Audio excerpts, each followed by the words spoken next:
Assalamualaikum warahmatullahi wabarakatuh. Selamat pagi adik-adik, bagaimana kabarnya? Semoga sehat dan baik semua ya.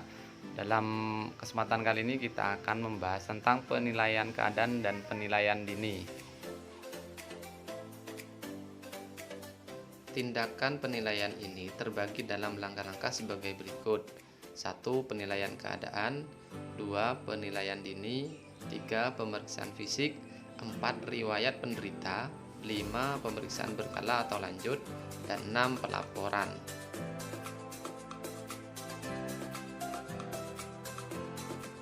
1. Penilaian keadaan. Apa yang harus kita lakukan ketika menemukan korban?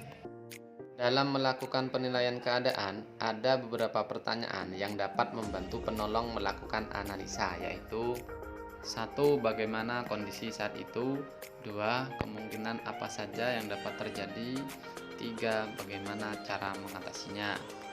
Analisa pertanyaan bagaimana kondisi saat itu ditujukan bagi seorang penolong, amankah lingkungannya, bagaimana cara pertolongannya, dan apa saja yang dapat dimanfaatkan. 2. Analisa kemungkinan apa saja yang akan terjadi, yaitu kejadian yang tidak diinginkan seperti kecelakaan mungkin tidak berhenti sampai di situ saja, seperti gempa susulan atau longsor. 3. Analisa bagaimana cara mengatasinya.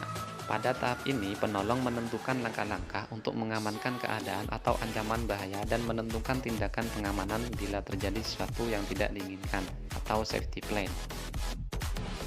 Ingat, amankan diri sendiri terlebih dahulu. Keselamatan penolong nomor 1. Dalam melakukan tugas sebagai penolong juga perlu dikumpulkan berbagai informasi untuk menunjang penilaian. Informasi langsung dapat diperoleh dari 1. Kejadian itu sendiri. 2. Penderita bila sadar. 3. Keluarga atau saksi. 4. Mekanisme kejadian. 5. Perubahan bentuk yang nyata atau cedera yang jelas. 6.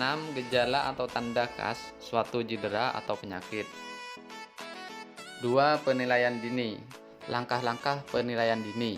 A. Kesan umum. Pada langkah ini, penolong harus menentukan apakah kasus yang dihadapi adalah kasus trauma atau kasus medis. Kasus trauma yaitu kasus yang disebabkan oleh suatu ruda paksa, mempunyai tanda-tanda yang jelas dan teraba, misalnya luka terbuka, luka memar, patah tulang, dan sebagainya. Sedangkan kasus medis yaitu kasus yang diderita oleh seseorang tanpa adanya riwayat ruda paksa, contoh sesak nafas dan pingsan. B. Memeriksa respon. Respon dinilai berdasarkan reaksi seorang penderita terhadap rangsangan yang diberikan penolong. Respon penderita dibagi menjadi 4 tingkat yang dikenal dengan ASNT, yaitu awas, suara, nyeri, tidak respon. Rangsangan nyeri diberikan oleh penolong misalnya cubitan kuat atau penekanan di tengah tulang dada bila tidak ada cedera dada. C. Memastikan jalan nafas terbuka dengan baik. 1. Pasien dengan respon baik. Perhatikan pada saat penderita berbicara ada tidaknya gangguan suara atau suara tambahan. Suara tambahan dapat menjadi petunjuk adanya gigi, darah, atau benda lain dalam saluran pernafasan. 2. Pasien yang tidak respon. Perlu dilakukan tindakan segera untuk memastikan jalan nafas terbuka dengan baik, yaitu gunakan teknik angkat dagu tekan dahi. Jika pada korban dicurigai adanya patah tulang leher, sebaiknya menggunakan teknik jauh thrust seperti contoh berikut. D. Menilai pernafasan, yaitu dengan cara LDR, lihat, dengar, dan rasakan 3-5 detik.